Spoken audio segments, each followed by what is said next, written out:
sommaire de ce journal religion, du 12 au 15 juin dernier, les fidèles de l'église Béthanie Espérance ont été formés sur les fondements de l'échec.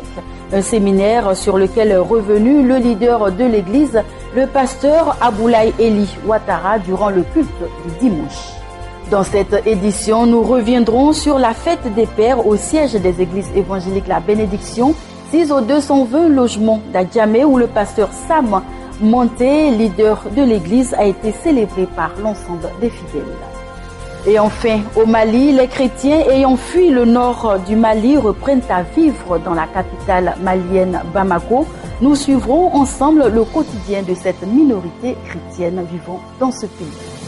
Il y a plus de joie à donner qu'à recevoir. Mesdames et messieurs, bien-aimés du Seigneur, bonjour et merci de renouveler votre confiance à Béni TV, la chaîne des bénis, pour cette nouvelle session d'information. Nous ouvrons ce journal avec le séminaire organisé par l'église Béthanie Espérance du pasteur Aboulaye Eli Ouattara qui s'est tenu du 12 au 15 juin dernier avec pour thème « Sortir des fondements de l'échec ».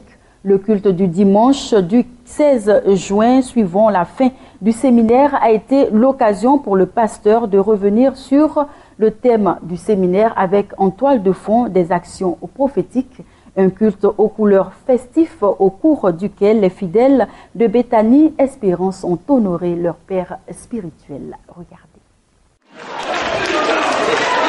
Ils étaient plusieurs fidèles à répondre à l'appel du Seigneur au culte du dimanche 16 juin dernier à l'église Béthanie Espérance de Cocody, 8e tranche. Le passage de Psaume chapitre 11, le verset 3 qui dit « Quand les fondements sont renversés, le juste, que ferait-il » est ce sur quoi s'est appuyé le pasteur Aboulaye Eli Ouattara pour poursuivre le dimanche 16 juin dernier son séminaire tenu du mercredi 12 au samedi 15 juin dernier avec pour thème « Sortir des fondements de l'échec ». Définissant les fondements comme tout ce qui a été fait avant, pendant ou après dans le but de parvenir à une stabilité quelconque, il s'est agi alors pour le pasteur Aboulaye Eli Ouattara de montrer l'impérieuse nécessité pour un chrétien de sortir des fondements de l'échec. En se référant à Matthieu 7, le verset 6, le pasteur Aboulaye Eli Ouattara a signifié qu'à travers les fondements renversés, nombre de chrétiens vivent aujourd'hui une vie de chien. Le chien qui est toujours dans la servitude. Selon lui, l'une des causes profondes du blocage du succès dans la vie des justes, c'est la parole d'un père ou une autorité sur notre vie. Il ne s'est pas contenté de faire le diagnostic des fondements, mais il a rassuré l'Assemblée, Jésus changera la situation pour que les fondements qui étaient renversés soient mis à l'endroit. Mais la seule condition, laissez Jésus-Christ être devant vous en toutes choses, a-t-il affirmé. Après un tel enseignement, il faut également noter que le culte fut l'occasion pour les fidèles d'honorer leur père, le pasteur Aboulaye Eli Ouattara, à l'occasion de la célébration de la fête des pères. Prestations scéniques, ballets exécutés par les enfants, danse des hommes habillés en tenue traditionnelle ont meublé ce culte aux couleurs festives. C'est avec une voix empreinte d'émotion que le pasteur Aboulaye Eli Ouattara a remercié ses fidèles pour tous les cadeaux qu'il a reçus. Il a dit être honoré d'avoir à diriger un peuple comme celui de Béthanie Espérance. Laissons Jésus être devant nous, ainsi nous verrons sa gloire. Ainsi soit-il. Voilà, c'était un reportage signé Joël Azoussé. Nous restons avec notre reporter. Nous restons également à l'église Béthanie Espérance où au sortir de ces 3 jours d'enseignement, les différents participants se sont dit satisfaits du contenu du thème qui leur a permis de connaître les bases des différents échecs. Nous suivons respectivement les réactions du pasteur Aboulaye Eli Ouattara et de quelques fidèles. En ce jour béni, je vais dire merci à Dieu pour les séminaires qui viennent de se passer. Depuis mercredi, nous étions là jusqu'aujourd'hui dimanche. Et je bénis le Seigneur pour tout ce qui s'est passé pendant ces séminaires-là. Dieu a utilisé son serviteur pour nous parler, pour nous bénir et pour nous délivrer. Je n'ai rien d'autre à dire au Seigneur que de lui dire merci pour les miracles, les délivrances qu'il a opérées dans nos vies. J'avais des fondements de la mort. Pourquoi? Parce que ma mère, n'ayant pas eu d'enfant tôt, allait me chercher quelque part par des pratiques de maraboutage. Et c'est à l'issue de ces maraboutages-là que je suis née. Et avant qu'elle ne me conçoive, le marabout lui aurait dit que si je naissais, elle mourrait. Et elle a accepté ce pacte. Donc, après ma naissance, 1 an après, elle est morte. Et mon père, 9 ans plus tard, ici est parti. Et je crois que c'est désormais chose faite. Effectivement, dans ma vie, il y a eu beaucoup de choses de la part de mon papa et de ma maman. Depuis que je suis venue à Béthanie Espérance, il y a eu beaucoup d'autres séminaires. Mais ce séminaire a été un séminaire bon pour moi. Pourquoi? Parce que du côté papa comme maman, ils ont adoré une eau chez nous là-bas qu'on appelle Pambo. Et le Ngban aussi, c'est un caillou jumeau qui, pendant l'esclavage, quand les Blancs venaient chez nous pour prendre les jeunes gens, les jeunes filles pour les déporter, ils ont fait des sacrifices en disant qu'il ne faut pas que le Blanc venant ait une lumière pour nous voir. Donc ils ont mis les ténèbres sur les Blancs pour qu'ils nous voient. Je vous assure, depuis toujours, ce village-là, il n'y a pas encore de personnes élevées là-bas. Les enfants aussi, c'est l'eau là qui donne les enfants. Ils ont choisi les enfants par rapport à la richesse. Donc c'est la pauvreté dans la famille. Nous avons des enfants. Mais aujourd'hui, moi en priant là, parce que l'esprit des eaux, c'est la colère. Nous sommes beaucoup habités par la colère. Mais quand j'ai prié, j'ai demandé à l'Esprit de Dieu de descendre comme le pasteur l'a demandé dans mon cœur pour faire une scission de ce cœur de pierre, qu'il mette en place un cœur de chair. Et c'est ce qui s'est passé. J'ai senti une profonde douleur ici. Je ne pouvais même pas me tenir. Quand je suis parti devant l'hôtel, vraiment où je suis, vraiment je me sens bien. Donc je bénis le nom du Seigneur. J'avais vraiment besoin que Dieu fasse quelque chose dans ma vie. Et quand je suis arrivée, j'ai été invitée. Il n'y a pas de hasard. J'ai été invitée là et le mercredi soir, j'ai demandé à Dieu que ce ne soit pas un séminaire, encore un séminaire dans ma vie, mais que ce soit le séminaire de ma délivrance et que quelque chose se passe. C'est ainsi que le Seigneur, par sa main puissante, a fait les choses lui-même. Voilà, c'était un moment extraordinaire avec le Seigneur. On ne peut vivre que ces choses qu'avec le Seigneur. Je bénis son nom.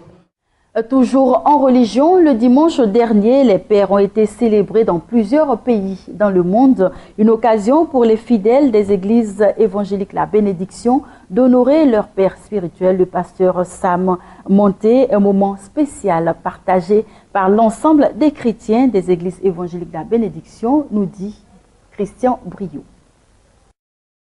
Le rendez-vous dominical du 16 juin 2013 a été un moment très spécial au siège des églises évangéliques La Bénédiction d'Adjamé 220 logements. Et pour cause, les fidèles de la dite église ont témoigné leur fidélité, leur attachement et leur amour à leur Père à la faveur de la fête des Pères ce dimanche 16 juin 2013. Comme la Bible nous l'enseigne, honore ton Père et ta Mère afin que tes jours se prolongent dans le pays que l'Éternel, ton Dieu, te donne. C'est donc à juste titre que les fidèles des églises évangéliques La Bénédiction ont tenu à respecter cette prescription divine en honorant leur père spirituel, leur mentor, leur guide, le pasteur Sam Monté, leader des églises évangéliques, La Bénédiction. Après une adoration bien rendue au Seigneur, place à la parole. En bon père, le pasteur Sam a saisi cette occasion pour donner un enseignement sur l'unité de la famille et sur la responsabilité qui lui incombe en tant que père des églises évangéliques, La Bénédiction. The grandchildren are honoring their fathers. Les petits-enfants honorent leur père. Because they are their fathers. Parce que ce sont leurs pères. The fathers are also honoring their fathers. Et les pères honorent aussi leur père. And finally, et finalement, the honor goes to who? L'honneur va à qui? The honor goes to God. L'honneur va à Dieu. Hallelujah. Honor God. Honore Dieu. So that days may be long. Afin que tes jours se prolongent. Hallelujah. He was speaking to God's people. Tu parles au peuple de Dieu. Moïse parlait au peuple de Dieu. A chosen generation. Une génération choisie. So they belong to God. Et donc ils appartenaient à Dieu. And he was telling them. Et il leur disait. That you have to honor God. Que vous devez honorer Dieu. And to be able to honor God. Et pour pouvoir honorer Dieu. You must be able to honor your fathers that you see on this. Vous devez honorer vos pères que vous voyez sur cette terre. Because you don't see God. Parce que vous ne voyez pas Dieu. Hallelujah. But you have to honor him. Mais vous devez l'honorer. And you can only honor God. Et vous pouvez seulement honorer Dieu. When you are able to honor those that have been placed. Que lorsque vous êtes capable d'honorer ceux qui sont placés au-dessus de vous. On this earth. Sur cette terre. Après une prédication bien enrichie, on assiste à une phase festive de la cérémonie à travers la remise des cadeaux au pasteur Sam et la prestation des différents ballets et sketchs pour égayer l'assemblée.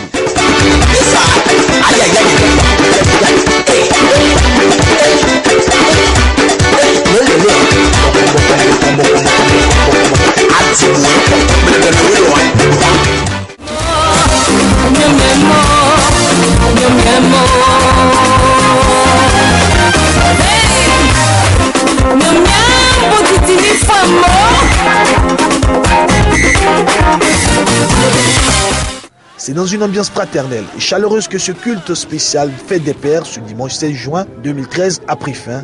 Bonne Fête des Pères à tous les pères, que Dieu vous bénisse. Hors de la Côte d'Ivoire, mais nous restons toujours dans le domaine religieux et nous revenons sur le grand séminaire d'enseignement organisé par le ministère évangélique de puissance des ministres choisis par Christ avec son leader, le bishop MC Claver Yaméogo du Burkina Faso. Ce séminaire avait pour thème Flamme prophétique et s'est tenu sur 4 jours à Ouagadougou, la capitale burkinabé. Nous allons revivre ensemble les grands moments de ce séminaire avec nos correspondants de Béni TV Ouaga.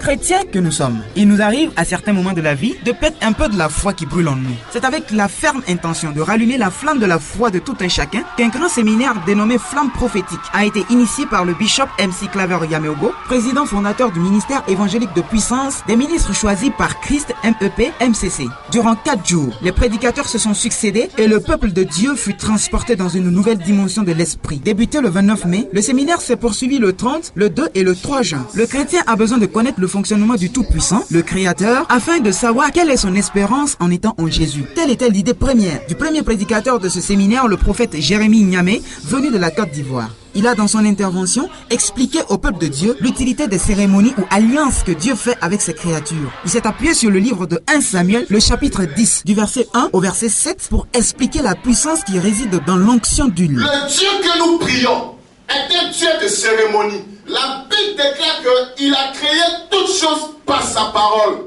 Mais pour créer l'homme, Dieu était obligé de faire d'abord une cérémonie. Quand tu n'as pas encore reçu l'onction d'huile, quand tu n'as pas encore reçu une cérémonie, quand ton père spirituel n'a pas encore déclaré des choses sur toi pour te bénir, il y a des choses que tu te plais là-dedans. Il y a des petites bénédictions qui t'arrangent. Mais quand ton père spirituel te bénit, il fait l'onction d'huile sur ta vie. Écoute, mon frère, tu rentres dans des grandes bénédictions, tu rentres dans des grands héritages. La grande surprise de ce séminaire fut donc la présence effective de l'homme de Dieu, le révérend Bailly Guy René. Il y a de l'autorité dans la Seigneurie de Dieu. Quand l'Esprit du Seigneur est sur toi, tu es intouchable. Tout ce qu'il peut faire, c'est de parler à côté. Celui qui ne parle pas en face de toi n'est pas à ta dimension. Celui qui parle derrière toi est derrière toi. Yes. Il a été une grande source de bénédiction pour le peuple de Dieu du MCC, leur enseignant sur la domination que dispose le chrétien et qu'il est tenu d'user en toutes circonstances afin que la création sache qu'il est l'accomplissement parfait du Dieu vivant. Pour ce séminaire de 4 jours, l'orateur principal, le bishop Gaston Flamme, venu de l'Afrique du Sud, a vraiment été une bénédiction pour le peuple de Dieu qui n'a pu cacher sa joie. Et j'ai été vraiment touchée quand il a dit une parole sur ma vie qui était vraiment vraie. Et je peux dire que ça a été une confirmation et mon époux même était au courant de certaines choses. Et quand il a fait sortir ça, j'ai dit vraiment Dieu lui a parlé. Et... Quand le Seigneur a délivré ma vie d'un esprit qu'il a poursuivi depuis longtemps, qui l'empêchait à étudier. Et c'est hier que ma grande soeur Benjamin m'a appelé pour dire qu'il y a une prière ce soir et de l'amener. C'est pour cela que je l'ai amené et j'ai vu que ma fille a été délivrée. De t'avoir fait quoi? Des temps de miracles, de guérison, de délivrance, d'actes prophétiques ont marqué le passage de l'homme de Dieu, le bishop Flamme. On peut avoir les initiatives. On peut avoir les prophéties. On peut avoir une vision. Mais pour que ça s'accomplisse, il faut que tu rencontres une flamme qui annonce une prophétie pour toi. C'est dans une atmosphère de joie et de communion avec le Saint-Esprit qu'a pris fin ce grand séminaire et l'hôte, le bishop MC Claver Yaméogo, n'a pas pu contenir sa satisfaction vis-à-vis de ce programme riche et bénissant. La flamme prophétique est venue pour justement allumer le feu de ceux qui n'ont pas encore le feu, raviver le feu de ceux dont le feu a baissé et ceux qui sont dans le feu, augmenter encore ce feu. Donc nous avons été tous servis pendant ces 4 jours. Il y a eu beaucoup d'actes prophétiques qui ont été posés et je pense que les enfants de ce ministère, tous ceux qui ont fait le déplacement, vont rentrer dans une nouvelle saison de gloire, d'élévation spirituelle, de succès, de progrès. Gloire soit rendue à l'Éternel des armées. Toujours au Burkina Faso, nous revenons sur la fête de la Pentecôte avec les fidèles de l'église de la mission internationale du Messie du pasteur Mathieu Boro, une célébration marquée par un séminaire qui avait pour thème « Déploie-toi par la puissance du Saint-Esprit ».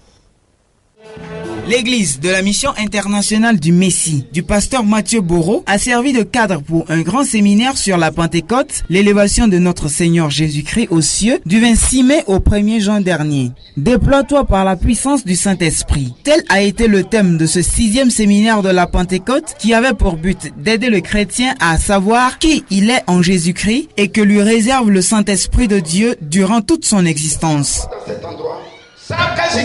Tu es la solution à cet endroit. Il n'y a pas d'endroit qui soit maudit. Mais c'est l'homme. Les pays les plus pauvres, ce sont les pays qui sont voués au fétiche. Tu as besoin que le Saint-Esprit t'aide afin d'étendre tes limites jusqu'aux extrémités de la terre. Dieu veut que sa richesse soit entre les mains de personnes justes afin de mieux servir le royaume avec et non entre les mains du méchant, sinon il l'utilisera à des fins qui n'honorent pas Dieu le Père. Telles furent les paroles de l'orateur principal de ce séminaire en la personne du bishop MC Claver Yameogo. Et l'homme de Dieu a parlé de la part du Seigneur, révélant ainsi les secrets d'une vie abondante en Jésus-Christ. Loin de Dieu, par ses enseignements, ses révélations, a su donner au peuple de Dieu les bonnes nourritures spirituelles que le Saint-Esprit lui avait communiquées. Ce séminaire fut aussi marqué par un grand temps prophétique où l'Esprit de Dieu a touché de façon spéciale toute l'assemblée présente. Il se laisse entre les mains du Saint-Esprit. Il se laisse conduire entre les mains du Saint-Esprit.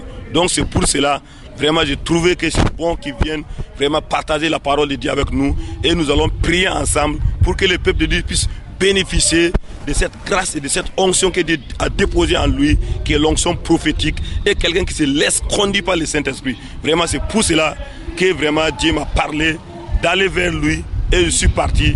Il a accepté vraiment venir pour donner la parole de Dieu. Vraiment je suis content. Que Dieu le bénisse. Saisissant l'occasion, l'homme de Dieu, le bishop MC Claver Yameogo, a convié le peuple de Dieu à se procurer chaque mois la rhapsodie des réalités du pasteur Christ Oyakilome afin qu'ils soient fortifiés à chaque fois qu'ils méditeront les paroles de ce dévotionnel. Autre homme de Dieu présent à ce rendez-vous, le patriarche, le pasteur béni de Dieu, Bandaogo, qui, à l'issue du message du bishop, a prié pour lui afin que le ciel s'ouvre sur lui et qu'il soit fortifié à tout jamais. Que Christ ressuscité nous accorde longue vie et à l'année prochaine pour la 7e édition. Nous refermons l'actualité chrétienne de ce journal avec le Mali. Les chrétiens du Mali qui ont fui la guerre au nord du pays pour se réfugier à Bamako, la capitale malienne, n'envisagent pas pour l'instant de rentrer chez eux. Ces déplacés qui ont trouvé refuge dans la capitale malienne reprennent peu à peu à vivre dans leur nouvel environnement. Nous allons revivre ensemble le quotidien de cette minorité chrétienne vivant dans ce pays.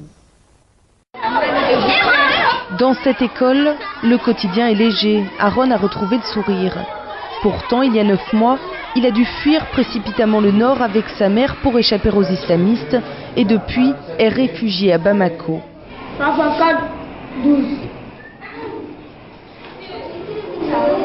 Il a été bien accueilli, mais Tombouctou lui manque.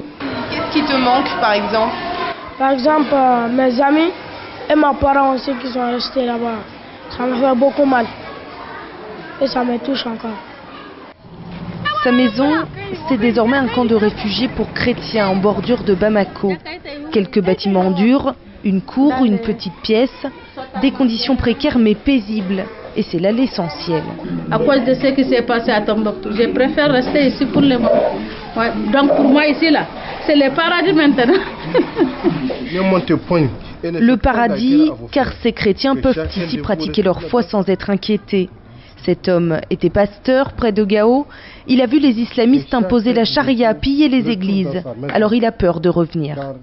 Avec les attentats qui sont là, les attentats isolés, nous on se dit vraiment peut-être la communauté chrétienne ainsi que l'administration qui seront les cibles. Ces chrétiens du Nord ne rentreront chez eux que lorsque la région sera totalement sécurisée, pas avant, même si pour cela, ils doivent attendre plusieurs années. Dans le reste de l'actualité, selon une étude récente, les épisodes à venir de la sécheresse en Afrique pourraient bien devenir plus sévères en raison du changement climatique. Alors, question, comment prévenir ce phénomène naturel pour mieux lutter contre le phénomène en Afrique du Sud? Des scientifiques venant d'Europe et d'Afrique et qui participent à un projet de recherche européen ont visité la province de Limpopo, c'est en Afrique du Sud, pour savoir comment aider les agriculteurs à mieux se préparer aux épisodes de sécheresse à venir. Rien ne semble troubler le repos des lions. Pourtant, une menace est latente ici en Afrique du Sud comme dans d'autres régions du monde, la sécheresse. Les chercheurs estiment qu'avec le changement climatique, ces épisodes pourraient devenir plus fréquents et plus sévères. À la clé, des conséquences désastreuses pour l'agriculture notamment. Si une sécheresse se produit, ce sera la fin des petites exploitations. Elles ne pourront plus fonctionner, elles ne dégageront plus le moindre profit. Si je pouvais être prévenu à l'avance de l'arrivée de la sécheresse, je pourrais prévoir de la nourriture pour mes bêtes. Et si je pouvais contrôler au préalable le niveau dans la retenue d'eau, je verrais s'il y en a assez. Dans le cadre d'un projet de recherche européen, des scientifiques venant d'Europe et d'Afrique visitent la région pour savoir comment aider les agriculteurs à se préparer aux épisodes de sécheresse. Évidemment, la sécheresse rend les populations plus vulnérables de manière générale et les expose plus à des problèmes, que ce soit de sécurité alimentaire, de santé ou même d'assainissement. Et ça, on peut le constater à travers tout le continent. Et l'objectif, dans le cadre de ce projet, c'est d'essayer d'améliorer ou d'atténuer les risques liés à la sécheresse dans le contexte africain. Pour s'informer sur la météo, il n'y a guère que les bulletins donnant les prévisions à quelques jours. Les modèles à moyen et long terme élaborés à partir de données satellites et de relevés au sol sont beaucoup trop complexes pour le grand public. Il s'agit bien entendu d'informations très techniques, trop difficiles je pense pour qu'un agriculteur puisse immédiatement les comprendre. Et puis, elles ne leur sont pas si essentielles que cela, car les professionnels prennent des décisions sur la manière dont ils cultivent, dont ils utilisent le fourrage pour nourrir leurs vaches. Pour y arriver, ils appliquent certains critères qui ne sont pas présents tels quels dans ces données. Ils savent comment leur exploitation fonctionne, on n'a pas à leur expliquer. Mais on peut peut-être leur donner cet élément d'information clé qui les aidera à prendre les décisions leur permettant de mieux résister aux sécheresses. Les chercheurs travaillent sur un système d'alerte précoce qui ferait des recommandations simples à partir de toutes les données disponibles. Pour le rendre fiable et pertinent, scientifiques, autorités et citoyens doivent se coordonner. Au niveau européen, on peut fournir différents types de données, comme des données météo, des observations et des prévisions au moins à plusieurs jours. On peut aussi essayer d'élaborer des prévisions saisonnières et ensuite, grâce à ces éléments, on doit établir des indicateurs. Donc l'un des aspects de notre travail au Centre commun de recherche consiste à développer différents types d'indicateurs que l'on peut calculer à la fois au niveau d'un continent, au niveau d'une région, voire à un niveau local dans ce cas. Les populations brésiliennes sont à nouveau descendues dans la rue. Le mardi dernier, des milliers de personnes se sont rassemblées devant l'emblématique cathédrale de Sao Paulo. Dilma Rousseff, la présidente de la République brésilienne, a tenté de calmer les tensions en reconnaissant la nécessité d'améliorer les services publics. Regardez. La révolte sociale se poursuit au Brésil. Des milliers de personnes se sont rassemblées hier devant l'emblématique cathédrale de Sao Paulo. Et 50 000 personnes ont manifesté dans les rues de la ville. Ils étaient également des dizaines de milliers à Rio. La présidente brésilienne Dilma Rousseff s'est employée à désamorcer cette crise en reconnaissant La nécessité d'améliorer les services publics et d'avoir une meilleure gouvernance. Selon elle, la rue doit être entendue, des citoyens réclament plus et ont droit à plus. À l'origine lundi, un mouvement de protestation contre une hausse du prix des tickets de bus et de métro et le choc d'une partie du peuple brésilien face à la facture du mondial de football prévue dans un an. Pour ce fonctionnaire, ce mouvement doit améliorer le pays dans une période cruciale et dans la liberté. C'est avec elle que l'on peut atteindre tout dans la vie. Les manifestations d'hier ont été majoritairement pacifiques mais aussi émaillées d'incidents. Ainsi, un groupe d'émeutiers a brisé des vitres de la mairie de Sao Paulo avant de mettre le feu à un poste de sécurité de la police. Plusieurs marches sont également prévues demain. En Turquie, la fronde sociale est entrée dans une toute autre phase, la protestation silencieuse pour contrecarrer l'interdiction de rassemblement pris par le gouvernement. De nombreux manifestants sont restés immobiles durant des heures ce mercredi devant le portrait d'Atatürk, le fondateur de la Turquie moderne, une façon pour eux de continuer de protester. Face au portrait d'Atatürk, le fondateur de la Turquie moderne, il continue de défier le pouvoir. Ces hommes et ces femmes ont décidé de protester debout, immobiles et en silence sur la place Taksim à Istanbul. Une nouvelle forme de contestation pacifique pour contourner l'interdiction de rassemblement tout en occupant ce lieu symbolique. À l'origine de cette action, un chorégraphe très vite rejoint par d'autres manifestants. Ils qualifient les protestateurs de provocateurs, mais je pense que le gouvernement et le Premier ministre sont les plus grands provocateurs. Ils ne voient pas ces gens, ils ne les comprennent pas, ils ne veulent pas voir ce que les gens cherchent. Cette forme d'action inédite n'a pas empêché la police d'intervenir. Des dizaines de manifestants ont été interpellés et conduits dans un bus. Ce mardi encore, la police a multiplié les perquisitions et les arrestations dans tout le pays.